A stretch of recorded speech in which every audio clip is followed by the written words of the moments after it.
दोस्तों आपने देखा होगा कि दिल्ली के अंदर जो इस समय सरकार चल रही है उसके चीफ मिनिस्टर अभी जेल में है। और ऐसा भारत ने पहली बार देखा है कि भाई भारत के अंदर कोई ऐसी सरकार है जिसके प्रेजेंट जो चीफ मिनिस्टर हैं वो जेल से ऑपरेट कर रहे हैं और सरकार जेल से चलाई जा रही है। ये एक अनोखा केस यहाँ पर देश में देखने को मिलता है। और ऐसे में यहाँ पर जरूरी हो जाता है ये जानना कि आखिर ऐसा हो कैसे रहा है और अभी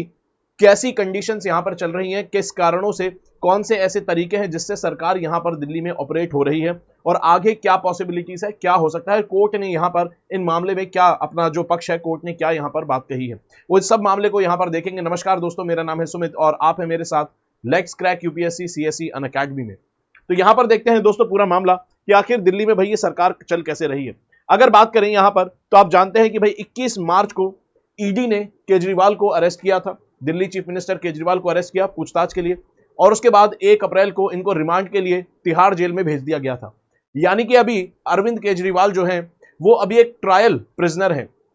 यानी कि अभी इनके ऊपर सुनवाई चल रही है। इनका जो जुर्म है अभी सिद्ध नहीं हुआ है, लेकिन अभी फिलहाल ये आपको जेल में देखने को मिलते हैं और 1 अप्रैल को तिहाड़ जेल में इनको शिफ्ट कर दिया गया था।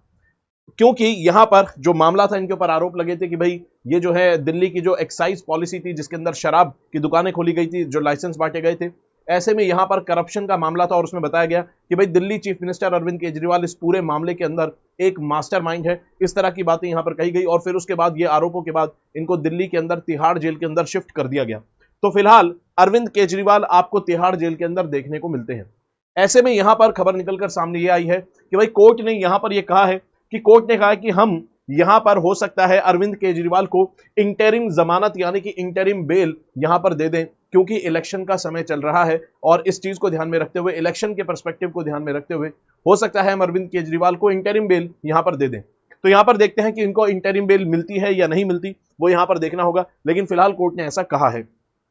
इसके अलावा अगर यहां पर ऐसी अगर बात करें, अरविंद केजरीवाल जो आपको चीफ मिनिस्टर जेल से देखने को मिलते हैं, ऐसे में यहां पर कि जो यानी कि आम आदमी पार्टी है उनका कहना है कि दिसंबर 2023 के अंदर उन्होंने एक सर्वे करवाया था, ये सोचते हुए कि भाई जिस तरह से यहां पर आम आदमी पार्टी के बाकी लीडर्स जो थे वो अरेस्ट हो रहे थे, ऐसे में यहां पर ये सोच के कि भाई अरविंद केजरीवाल भी हो सकता है आगे चलकर अरेस्ट हो जाए।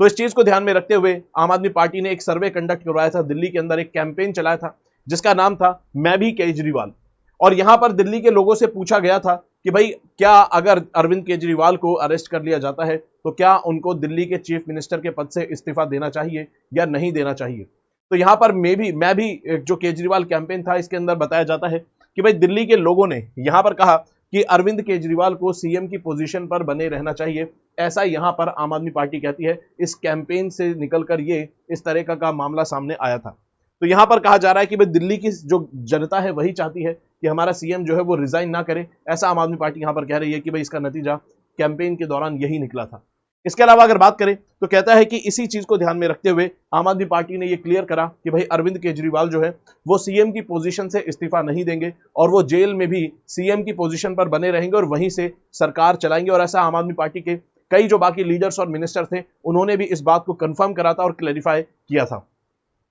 उसके अलावा अगर यहां पर बात करें, अब क्योंकि अरविंद केजरीवाल आपको जेल में दिखते हैं और ऐसे में यहां पर जो काम है रोजाना का, यानी कि जो एडमिनिस्ट्रेटिव वर्क है, ऑफिशियल वर्क है, उसमें यहां पर समस्याएं देखने को मिल रही हैं। क्योंकि जाहिर सी बात है एक चीफ मिनिस्टर का काम सिर्फ ये नहीं होता कि वो सरकार का मुखिया है और उसको भाषण देने हैं यहां वहां जाकर, सिर्फ यही काम नहीं होता। चीफ मिनिस्टर को जितना भी काम चल रहा है एडमिनिस्ट्रेटिव काम, उसकी जानकारी लेनी होती है, मॉनिटरिंग करनी होती है, मीटिंग्स करनी होती है, एजेंडा डिसाइड करना होता है सरकार का, काम कैसे होगा, रिव्यू मॉनिटरिंग सब यहां पर जो चीफ मिनिस्टर है उनको करना होता है। जैसे कैबिनेट की जो बैठक है वो भी चीफ मिनिस्टर लेते हैं। तो ऐसे में यहां पर बताया जा रहा है क्योंकि चीफ मिनिस्टर अब रेगुलर वर्क के लिए डेली यहां पर अवेलेबल नहीं है, तो भाई यहां पर दिल्ली के अंदर जो काम है एडमिनिस्ट्रेटिव वर्क है उसके अंदर बाधाएं आ रही हैं, उसमें समस्या यहां पर हो रही हैं। जैसे फॉर एग्जांपल यहां पर बात की गई कि भाई कुछ ऐसे ये सिचुएशन की वजह से यहां पर एक आपको देखने को मिलेगा कि जो मेयर इलेक्ट होना था, ऐसे में यहां पर मेयर और डेप्यूटी मेयर का जो इलेक्शन था वो भी यहां पर पोस्टपोन कर दिया गया है। ऐसे में यहां पर जो इस समय दिल्ली के लेफ्टिनेंट गवर्नर है यानी कि जो एलजी हैं विनय कुमार सक्सेना,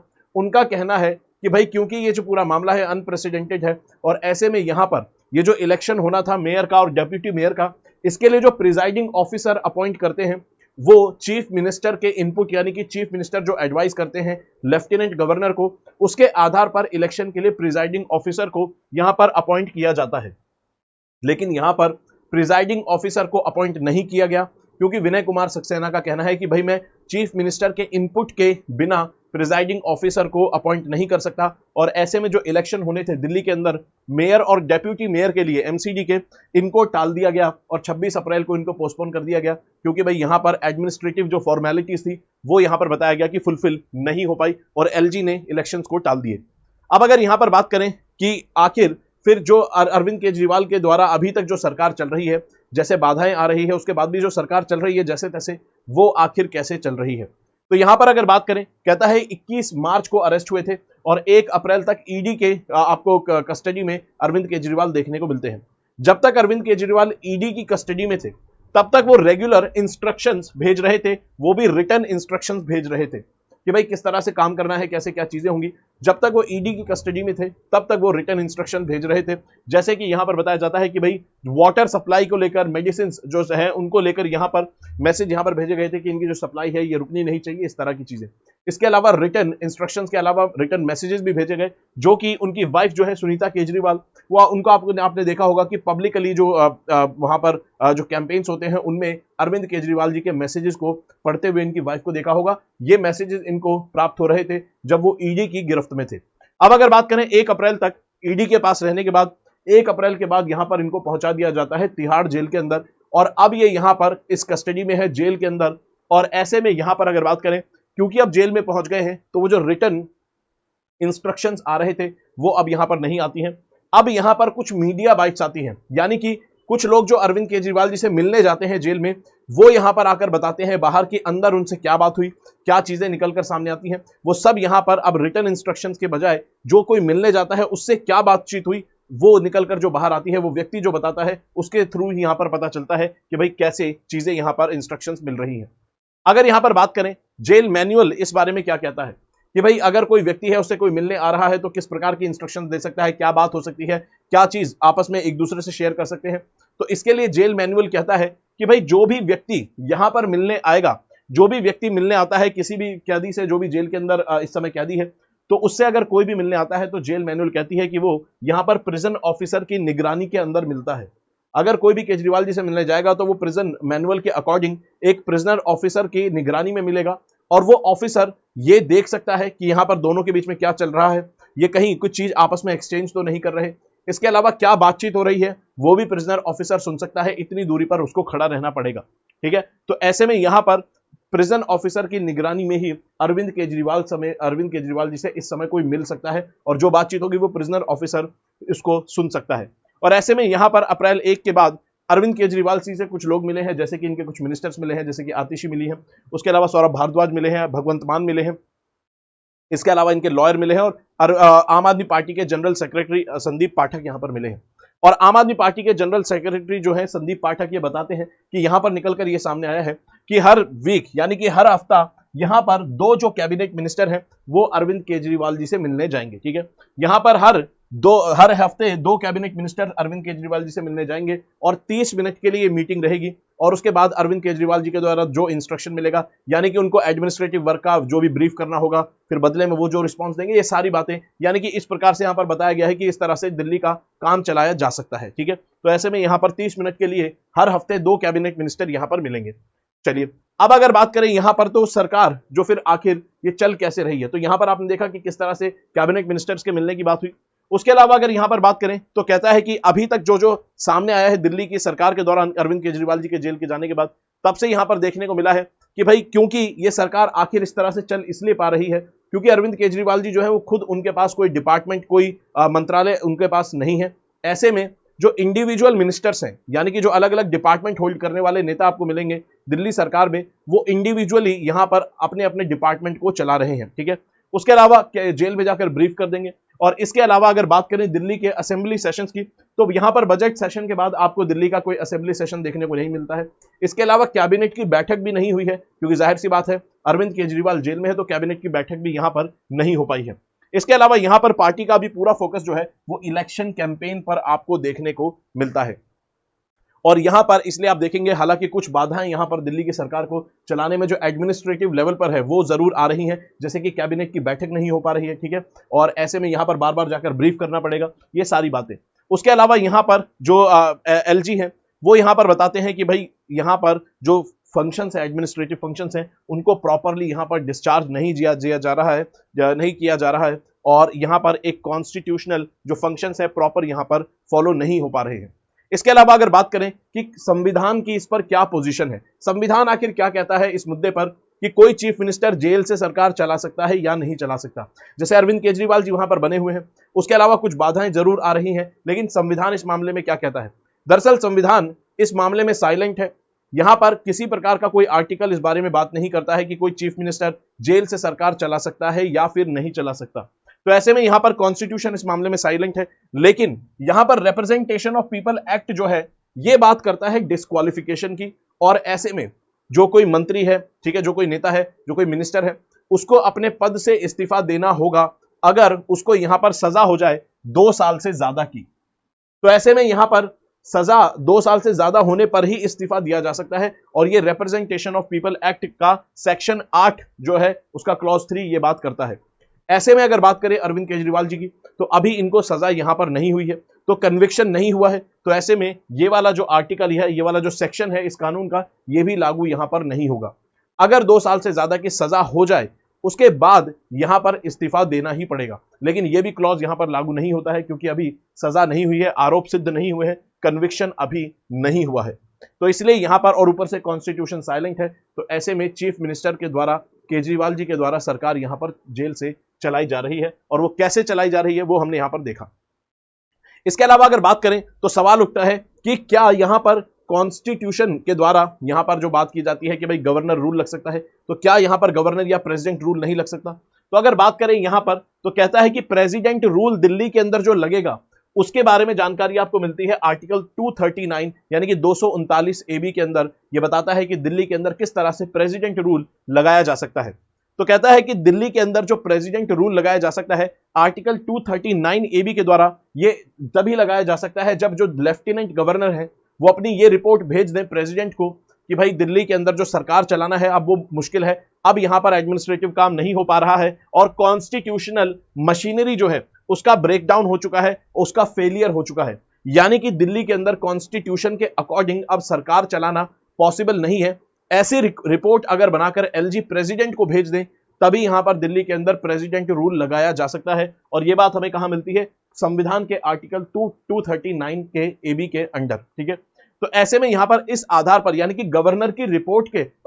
यहां पर लेफ्टिनेंट गवर्नर की रिपोर्ट के आधार पर प्रेसिडेंट रूल दिल्ली के अंदर लगाया जा सकता है। और एक बार पहले दिल्ली के अंदर प्रेसिडेंट रूल हाल ही में लगा है, कब? जब दिल्ली सरकार बनी थी और 49 दिन चली थी और उसके बाद रिजाइन कर दिया था 2014 में, तब यहां पर प्रेसिडेंट रूल आपको देखने को मिलता है कुछ समय के लिए, जब तक दोबारा से सरकार नहीं बनी थी।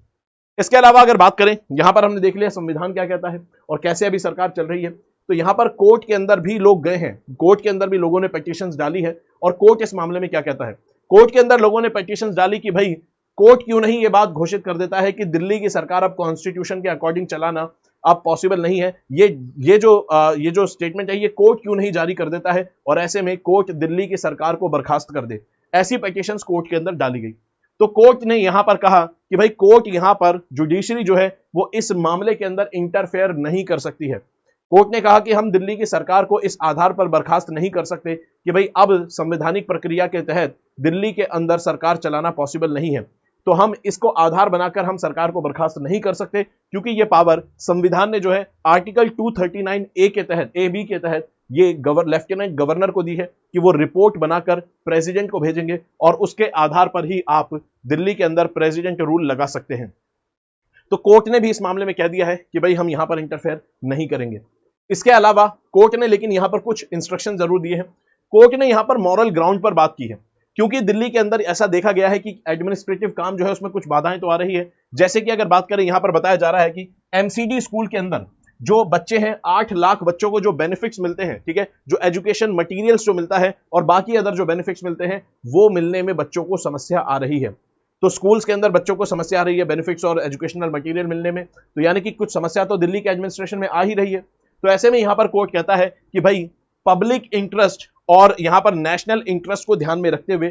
कोई भी व्यक्ति अगर अपनी किसी पद से बहुत लंबे समय तक गायब है और अनिश्चितकालीन तक उस पर बना नहीं हुआ है, बहुत लंबे समय से गायब है, तो ऐसे में यहां पर अगर एब्सेंट है वहां से, तो ऐसे में यहां पर उस व्यक्ति को उस पद पर नहीं बने रहना चाहिए। बस कोर्ट ने यह बात यहां पर कही है। दरअसल कोर्ट ने यहां पर आप कह सकते हैं एक मॉरल इंस्ट्रक्शन यहां पर जारी की है कि पब्लिक और नेशनल इंटरेस्ट में अगर कोई व्यक्ति अपने पद पर बहुत ऐसे लंबे समय तक बना रहे, तब तक वो इसके बावजूद इसके कि वो उस पद से लंबे समय तक एब्सेंट है और अनिश्चितकालीन तक एब्सेंट है, पता नहीं कि वो पब्लिक प्लेस के पब्लिक स्फीयर के अंदर कब वापस आएगा और अपनी जो नॉर्मल एडमिनिस्ट्रेटिव फंक्शंस है उसको कब वापस कंटिन्यू करेगा। अगर ऐसा अगर कोई व्यक्ति इस तरह से गायब है तो फिर यहां पर उसको उस पद पर नहीं बने रहना चाहिए, ऐसा कोर्ट ने यहां पर मॉरल इंस्ट्रक्शन के रूप में जारी करी है।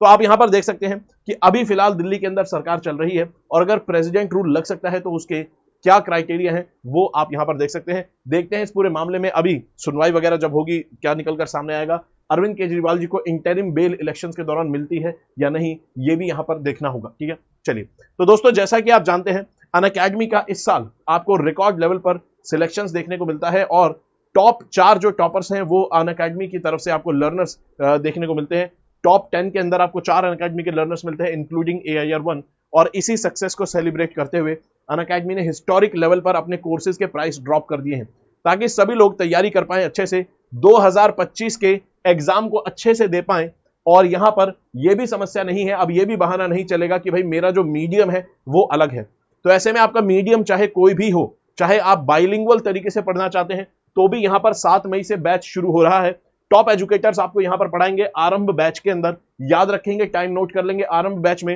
यहां पर सभी टॉप एजुकेटर्स आपको यहां पर पढ़ाएंगे। इसके अलावा आपको यहां पर इंग्लिश मीडियम में भी अगर पढ़ना है तो उसके लिए भी बैचेस की शुरुआत हो चुकी है और उसमें भी टॉप एजुकेटर्स आपको यहां पर पढ़ाते हैं। सभी स्टडी मटेरियल, प्रीलिम्स और मेंस की टेस्ट सीरीज, आंसर राइटिंग, सब कुछ यहां पर कवर होता है। इसके अलावा अगर आप हिंदी मीडियम से भी तैयारी करना चाहते हैं तो उसके लिए भी यहां पर लक्ष्य बैच आपको देखने को मिलता है हिंदी मीडियम का। मधुकर कोटावे और बाकी जो सभी टॉप एजुकेटर्स हैं, इन सभी एजुकेटर्स की गाइडेंस में आप यहां पर पढ़ते हैं।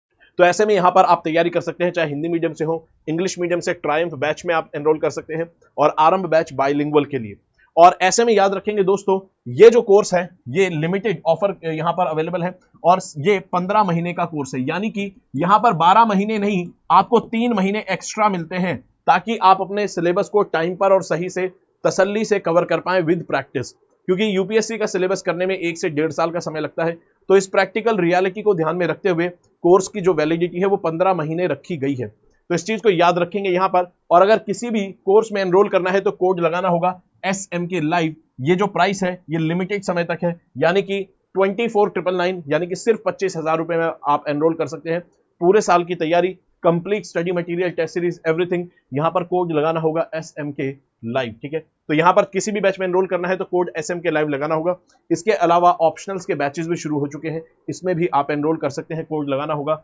SMK live. हर प्रकार का ऑप्शनल यहां पर अवेलेबल है। दोस्तों ये था पूरा मामला। आई होप वीडियो अगर अच्छी लगी है, वीडियो अच्छी लगी तो वीडियो को लाइक करेंगे, चैनल को सब्सक्राइब करेंगे, पढ़ते रहेंगे दोस्तों, अपना ख्याल रखेंगे। जय हिंद दोस्तों।